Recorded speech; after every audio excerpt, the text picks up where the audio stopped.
चलो भाई स्टार्ट करते हैं। कौन सा एंथैल्पी ऑफ सॉल्यूशन समझ आ गया था। अब आ रहा है एंथैल्पी ऑफ डाइल्यूशन। तो लिख भैया यहाँ पे एंथैल्पी ऑफ डाइल्यूशन क्या होता है। Enthalpy of dilution. ले तुम्हें एक छोटी सी कहानी सुनाता हूँ, ठीक है, शायद तुम्हें पता भी हो कहानी क्या है। जैसे मान करके चलना हवन हुआ है और हवन के बाद वो जो आग वाग थी ना बुझ गई, ठीक है, एक बारी बस। और हवन हो गया, ठीक है, आग बुझ चुकी है, लेकिन वो जो जल रहा है ना अभी लाल लाल वो है। अगर उस पर थोड़ा सा पानी डालेंगे तो हल्की सी आवाज आएगी, थोड़ा और डालेंगे तो थोड़ी सी ज्यादा आएगी। इसका मतलब ये थोड़े कि हर बार जब मैं पानी ज्यादा डालूंगा पहले से तो ज्यादा आवाज आती रहेगी। मान लो मैंने बहुत सारा पानी डाल दिया तो एक पर्टिकुलर अमाउंट ऑफ आवाज आके सब बुझ जाएगा। ऐसा नहीं है कि बहुत सारा डाल दिया तो इतनी आवाज आई कि भाई साहब कहां तक सुनाई दी, लंदन तक, इतनी दूर तक तो आनी नहीं। समझ गए। तो वैसे ही क्या होता है, आपको पता है कि अगर मैं एसिड के अंदर, बस किसी चीज का डर था, रुक जाओ एक मिनट। तो यहाँ ध्यान देते हैं कि हम किसको किस में मिलाते हैं। हम एसिड को वाटर में मिलाते हैं या फिर वाटर को एसिड में मिलाते हैं। पहले तो ये बताओ कौन सा किस में मिलाते हैं। एसिड को वाटर में मिलाते हैं, वो भी धीरे धीरे। तो वाटर को अगर आप एसिड में मिलाओगे ना तो भाई साहब इतनी ज्यादा एनर्जी रिलीज होगी कि वो एकदम से ना बर्निंग वगैरह कॉज कर सकती है। समझिए, बंदा हर्ट हो सकता है। एसिड और वाटर की अगर मैं बात करूं तो एसिड वाटर में डालना है, थोड़ा थोड़ा करके और स्टर करते रहना है। तो ऑब्वियस ही बात है एनर्जी तो अब भी रिलीज होगी। समझ गए। तो यहाँ पर लिखना enthalpy of dilution is always क्या होगा, एक्सो एक्सोथर्मिक। क्यों एक्सोथर्मिक होगा, हीट रिलीज होती है ना। तो यहाँ पर आप ध्यान दोगे, किताब का है, किताब ले भाई।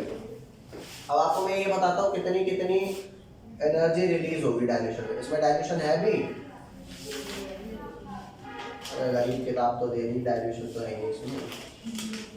एंथैल्पी ऑफ सॉल्यूशन है, डाइल्यूशन है ही नहीं। अगर दूसरी दो ना जिसमें डाइल्यूशन है, हाँ ये बात ले भाई ध्यान देना। तो अब मैं आपको ये बता रहा हूँ कि कैसे कैसे इसको लिख सकते हैं। यहाँ ध्यान दें, देखो जी, मान करके चलो मेरे को HCl में क्या 10 वाटर मिलाने हैं। तो 10 वाटर को मैं ऐसे लिख सकता हूँ, HCl में 10 वाटर मिला दिए। अरे HCl मिलाया होगा 10 वाटर में, तो इसको ऐसे लिख सकते हैं HCl.10 वाटर। और इसमें जो हीट रिलीज होती है ना, वो हीट कितनी रिलीज होती है, डेल्टा H कितनी रिलीज हुई, -69.01 किलो जूल पर मोल इतनी रिलीज हुई। नेक्स्ट आते हैं, ये 10 वाटर को ना इसी रिएक्शन की मैं एक और रिप्रेजेंटेशन बताता हूँ। रिप्रेजेंटेशन क्या हो जाएगी, HCl + 10 AQ। मतलब वाटर को इन्होंने वाटर ना लिख के क्या लिख दिया भाई, सीधा सीधा AQ लिख दिया। अब यहाँ ध्यान दो, ये ऐसे HCl.10 AQ। अब क्योंकि आपने वाटर को सिर्फ AQ लिखा है और थोड़ी कुछ करा है, तो यहाँ पर भी वैल्यू क्या होगी आपकी, सेम। तो डेल्टा H की वैल्यू आपकी क्या आ जाएगी, -69.01 किलो जूल पर मोल। यहाँ तक कोई लोचा नहीं। अब इधर आ जा। अब जब आपने 10 वाटर डाले तो इतनी एनर्जी रिलीज हुई। अब 10 से थोड़े ज्यादा डालूंगा तो थोड़ी ज्यादा होगी।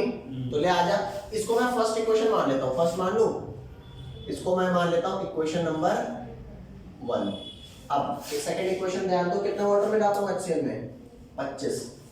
तो HCl में जैसे ही आप 25 वाटर में लाओगे तो 25 AQ लिख सकता हूँ। अरे बोल दे भाई, कोई दिक्कत। चलो भाई, तो HCl में मान लो पहले HCl में 10 वाटर डाले थे तो इतनी एनर्जी रिलीज हुई। अब अगर मैं दोबारा से HCl ले आऊं प्योर बिल्कुल और उसमें 25 डालूं तो इससे तो ज्यादा ही एनर्जी रिलीज होगी। एक कप में मैंने HCl लिया था, इतना डाला, इतनी रिलीज हुई। दूसरे कप में HCl लिया, इतना बराबर HCl है, ठीक है। तो अब मैंने कितना डाला, 25 डाला, कितनी एनर्जी रिलीज होगी। अब जो एनर्जी रिलीज होगी वो आपकी कितनी, ये आपका आ जाएगा HCl.25 AQ। ये आपका आ गया डेल्टा H कितना ये डेल्टा एच आ गया आपका -72.03 वैल्यू, ठीक है, 03 किलो जूल पर मोल। और डाल ले, अगला कितना डाला है, HCl dot 40 HCl plus 40 AQ, ये आपका हो गया HCl डॉट 40 AQ। इतना गैप नहीं रखना, यहाँ गैप मैंने बना दिया है। डेल्टा एच कितना हुआ, -72.79। तो ये वैल्यू पता कैसे चलेगी, याद करनी पड़ेगी? ये याद नहीं करनी, ये इन्होंने सॉल्व करी है। और HCl में जब आप इनफाइनाइट वाटर डाल दोगे तो क्या होगा, अब इसमें भी तो एक मैक्सिमम एनर्जी निकल के खत्म ही हो जाएगा मामला। अब थोड़े इसके बाद कुछ होगा, तो यहाँ ध्यान देना कितना हो जाएगा, ये हो गया HCl डॉट इनफाइनाइट AQ। अब इसमें जो एनर्जी आपकी रिलीज हुई, इसको हम क्या बोलेंगे, -74.85 किलो जूल पर मोल। क्लियर भैया? तो इसको इक्वेशन 1 बोला था, इसको 2 बोल दिया, इसको 3 बोल दिया, और इसको 4, और इसको क्या बोल दिया। अब ऐसे कुछ, अरे ये तो सेम है। तो ये आपकी हो गई, ये कोई क्वेश्चन नहीं हुई। ये वाली आपकी कौन सी हो गई, 2। ये वाली 2 हो गई, ये वाली कौन सी हुई, 3, और ये वाली कौन सी हो गई, 4। ये वाली बात समझ रहे हो, तो ये आपकी हो गई।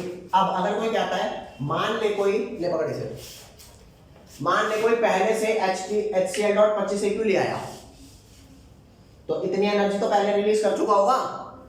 अब अगर आप उसमें 15 वाटर ऐड करोगे तो 40 हो जाएगा। तो और कितनी एनर्जी रिलीज होनी होगी, जितना इतना डिफरेंस है उतनी तो बस होगी, 0 पॉइंट समथिंग। तो यहाँ ध्यान दें, तो अगर कोई कहता है कि आपका कितना है, HCl डॉट 25 AQ पहले से है इसके अंदर, है ना, आपने 15 AQ और ऐड कर दिए तो कितना हो गया ये 0.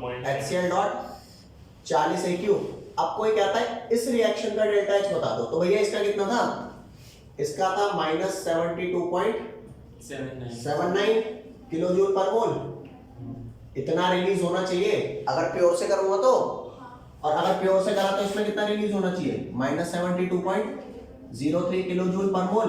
तो अगर आप इतने में इतना डालते हो तो इनका जो गैप है वही तो और रिलीज होगा। कितना और ऐड करूं ताकि ये हो जाए इतना, तो ये निकालेंगे इस रिएक्शन का डेल्टा एच। कैसे निकालेंगे, delta H final minus delta H initial. Final कितना है, -72.79 माइनस कर दिया क्या, -72.03। ये वैल्यू कितनी आई, -72.79 प्लस 72.03। ये वैल्यू आपकी आ गई माइनस, ये बड़ा ये छोटा है, 0.76 किलो जूल पर मोल।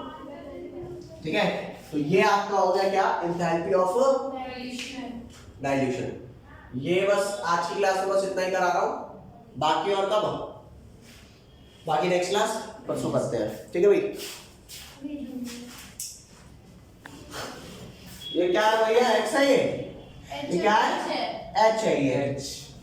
भैया मैंने एच लिखा है, पहले मैंने एच लिखा था, फिर ले लिखा है उसमें नहीं।